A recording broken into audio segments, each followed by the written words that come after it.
substantive commitment to Kamloops from John Horgan moving forward.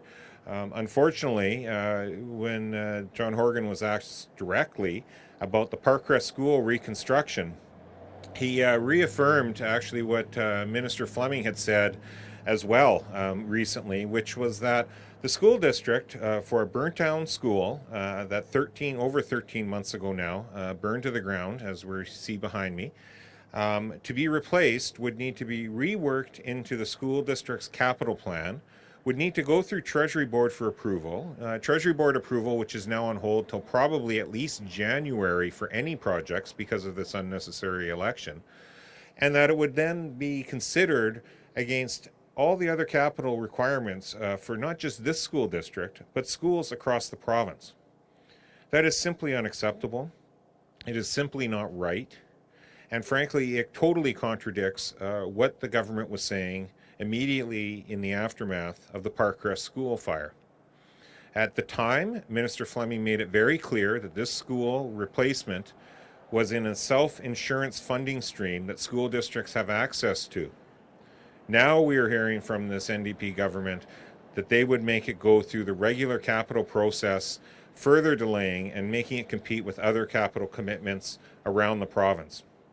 That is wrong and needs to be corrected.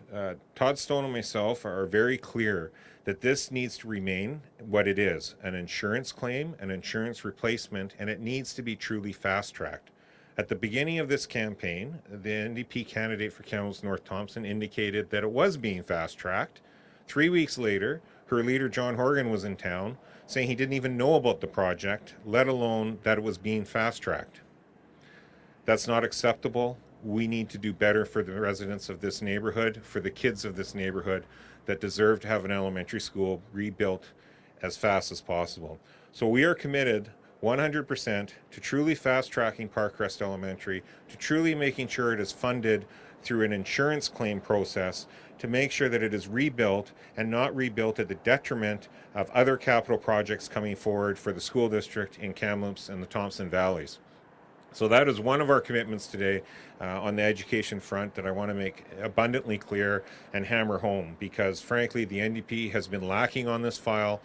We have heard nothing on this through the election campaign from either NDP candidate, and it is appalling to think this far into an election campaign, especially after Mr. Horgan was in town, that there was still no commitment to this project actually proceeding in a fast fashion. So that's the first part of our commitment today, and I will turn the podium over to Todd to finish up another part of the announcement, and then I will come back in and close things out. Thank you, Pete, and good morning, everyone. Appreciate all of you being here. It is a pleasure to be on the site of the former Parkcrest Elementary School here in North Kamloops, and we should be standing in front of an active construction zone. There should be activity taking place behind us. Certainly, if a government was focused on ensuring that our kids here on the North Shore are in the most appropriate learning space possible, with all the elbow space that they need and a safe environment for them and their teachers, the government would have lived up to its word, and they would have fast-tracked this project, which should be completely handled and managed through an insurance claim process. That's what the people of this community were told when this school first burned down about a year ago. So in the context of John Horgan not being able to commit to accelerating the construction of this school through an insurance process, not sure how the people of Kamloops and region can trust John Horgan with much of anything else, let alone a commitment to a cancer center, which he made one day after we made a commitment to enhance cancer services in Kamloops. We'll see if there's suddenly an NDP announcement tomorrow for additional school capital in Kamloops. With respect to the other part of what we wanted to announce today, Pete Milobar and I are very proud that we advocated strongly to our leader, Andrew Wilkinson, to ensure that there was inclusion in our platform, in the BC Liberal platform, for additional school capital to get on with building additional needed schools here in School District 73. These are not high-level commitments. This isn't, we're going to invest more money across the province. So trust us, Kamloops will find its way in the mix. We have secured a commitment from our leader, and it's in our platform as part of the $8 billion infrastructure commitment that was announced by our leader a few weeks ago, that $85 million of new capital will be committed to constructing needed schools here in Kamloops. That is above and beyond the replacement of Parkcrest Elementary. The $85 million will fund, at the present time, when one looks at the School District 73's capital plan, the $85 million will fund the top three capital commitments. The number one commitment at the present time in that capital document is for a new school to be constructed in Pineview Valley. The second commitment that's top priority of the school district that's in their latest capital plan is for a new school in Bachelor. And the third priority has moved around over the last couple of years. Pete and I meet with the school district on a regular basis, and we get a capital update usually once a year, if not twice a year. And so that third priority spot has shifted over the last couple of years from a number of different new schools. So what we want to do is say Pineview Valley will get its new school, Bachelor will get a new school, and that third priority will be determined, obviously, as is appropriate, will be determined by the school district in the coming months. The last thing I want to say is there's a lot of talk about all of the school portables, particularly in the Lower Mainland, particularly in Surrey. And all parties have made significant commitments to eliminating portables, to reducing the number of portables in Surrey. Well, it's often pointed out to Pete and me that here in Kamloops, here in the School District 73, we actually on a per capita basis have almost as many kids now in portables. We are seeing additional portables popping up at elementary and secondary schools all across the district.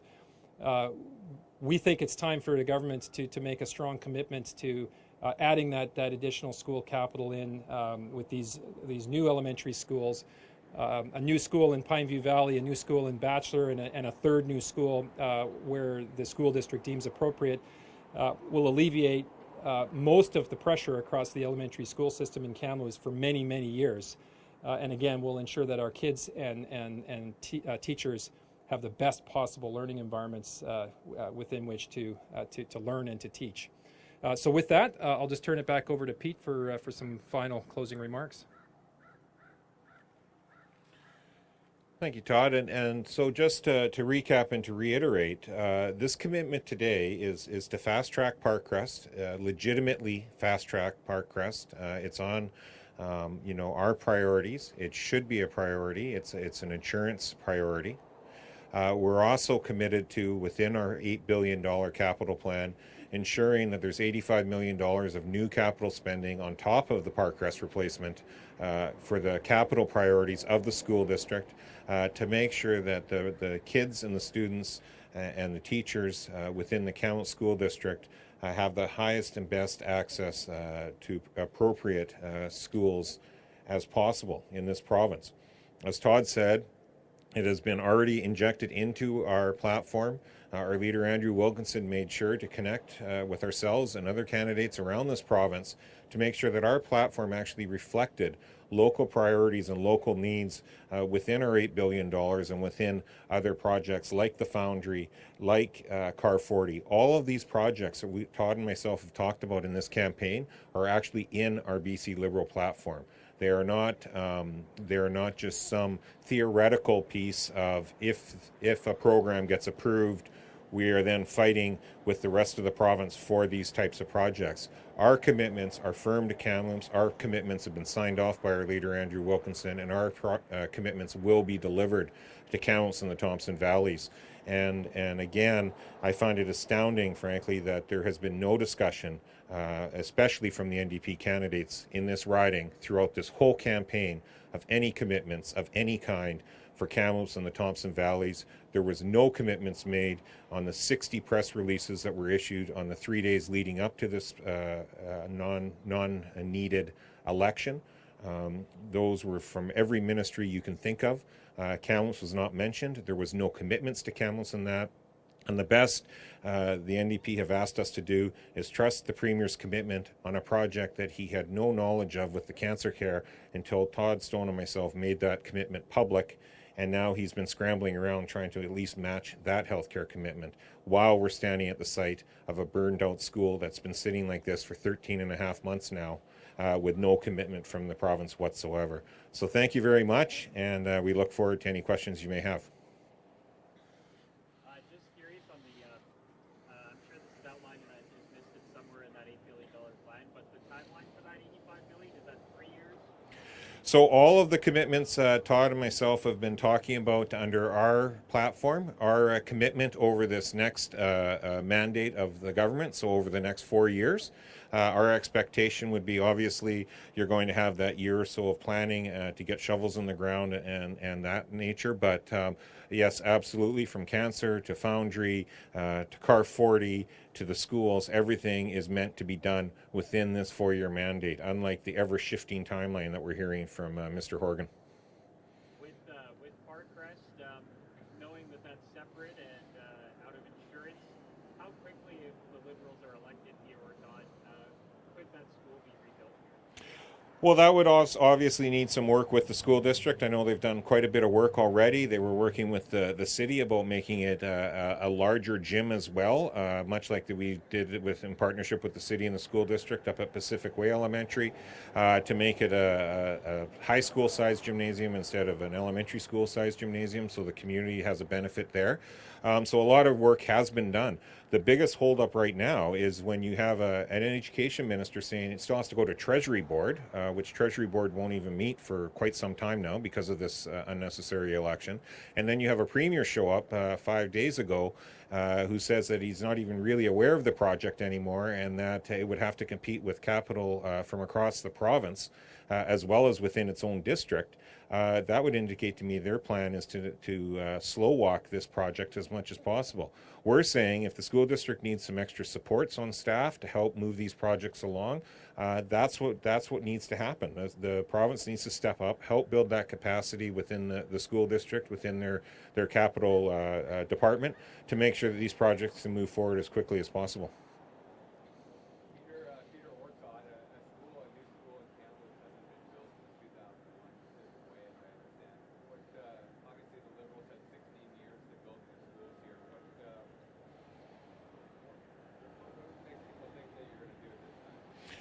Well, I'll let Todd touch on this as well, but I think it's very clear. It's quite simple. There was a shrinking enrollment in Kamloops for years, and in about the last 5 years or so, our enrollment has really started to skyrocket. We've seen dormant schools have to come back online. All that capacity is fully taken up. The time to start building schools was a few years ago. It's certainly now. In the meantime, while our school enrollment was decreasing, there was a lot of work being done, and that's why you've seen the $1 billion worth of investments over the previous 4 years when we were in government around healthcare, with $500 million up to Royal Inland Hospital, several hundred millions of dollars to Thompson Rivers University, other priority areas. There's always competition for capital dollars in government.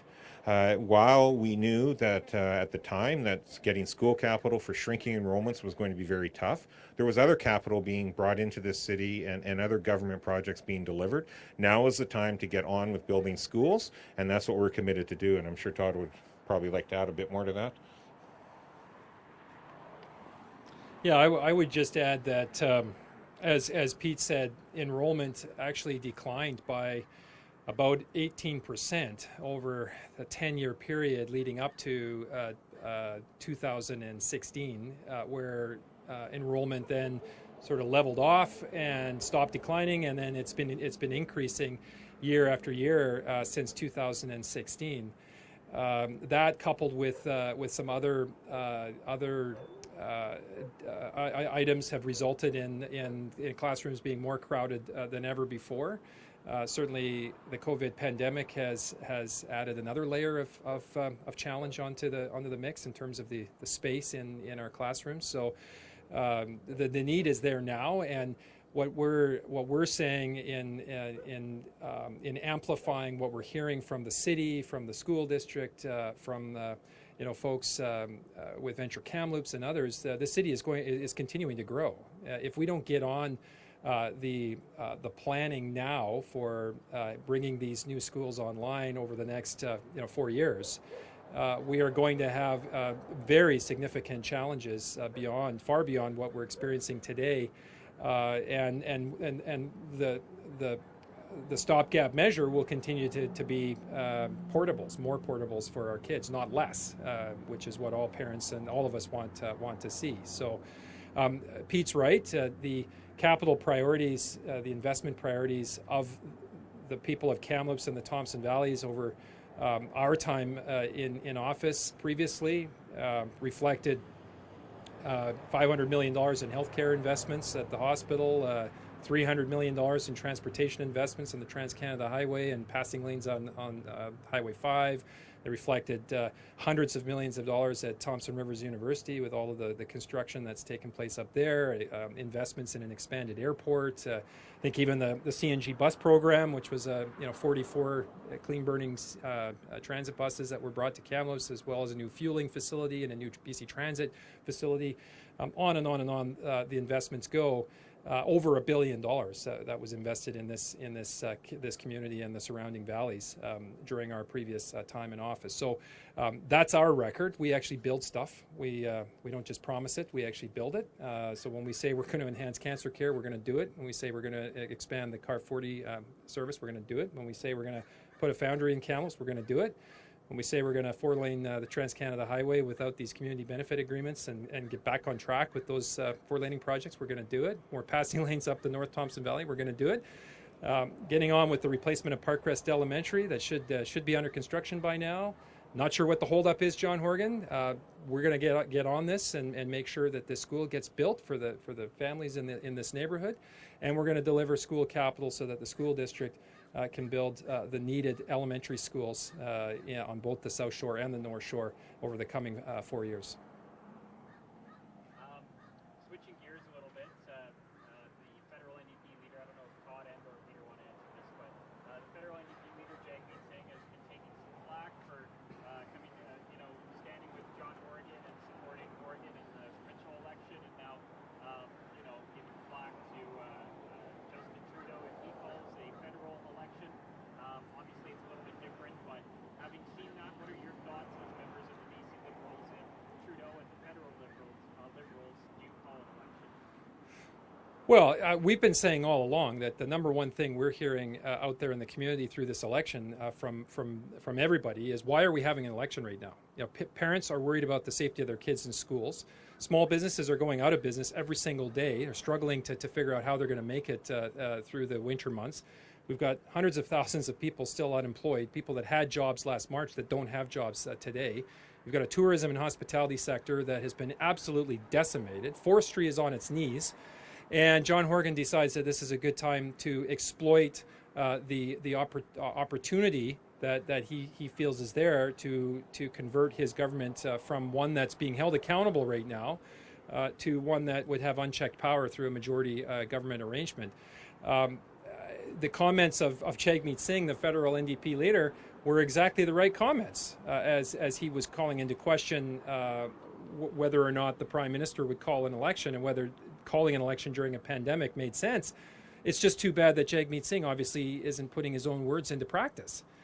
He had just finished campaigning with John Horgan and the NDP provincially on Vancouver Island, just before he made these comments criticizing the potential for a federal election in a pandemic.